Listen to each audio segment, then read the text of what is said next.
পুরো দেশ এখন একটা আগ্নেয়গিরির জ্বালামুখীর উপর বসে আছে, আর অন্যদিকে নেতারা নতুন কোন দিক নির্দেশনা দেবার পরিবর্তে, নতুন কোন আইন বানানোর পরিবর্তে, জনগণের সেবা করার পরিবর্তে নিজেদের মধ্যে কুকুর বেড়ালের মতো রেষারেষি নিয়ে ব্যস্ত আছেন। কি আছে আমাদের দেশের ভাগ্যে? কি হবে এই বাংলাদেশের? এদেশের জনগণের দায়িত্ব কে নেবে? আমি আদালতে যা বলেছি তাই এদেশের বাস্তবতা। নাবালিক ধর্ষণ, শিশুদের উপর অত্যাচার, মহিলা ধর্ষণ, তাদের উপর নগ্ন হামলা, তাদের মুখে এসিড ছুঁড়ে মারা এদেশের কঠিন বাস্তবতা।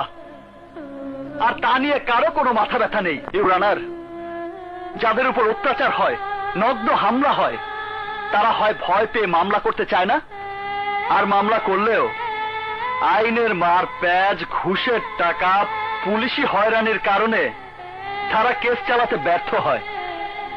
নয়তো টাকার ক্ষমতার সামনে কেসের তদন্তই বন্ধ হয়ে যায়। উল্টো তারা হামলার শিকার হয়, তাদের উপর ইনকোয়ারি হয়, কিন্তু সেই ইনকোয়ারির ফলাফল অনুযায়ী কোনো কাজ হয় এমন ঘটনা এদেশের মানুষ গল্প উপন্যাসেও পড়েনি। সমস্ত সাক্ষী আদালতে এসে তাদের সাক্ষ্য বদলে দেয় কেন? কোর্টে কেস এত লম্বা সময় ধরে চলে কেন?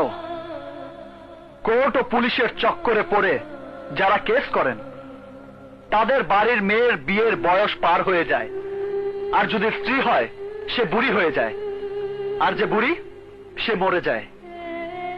এমন কেন হচ্ছে জজ সাহেব? এসব নাটক তখনই বন্ধ হবে যখন কেস উঠবে এক আদালতে, একদিনই হবে শুনানি, কোর্টে সাক্ষ্য হবে একদিন, এবং সেই দিনই হবে কেসের রায়, সেই দিনই হবে সাজা। তারপর না কোনো আপিল, না কোনো দ্বিতীয় তারিখ, আর না কোনো দ্বিতীয় আদালত।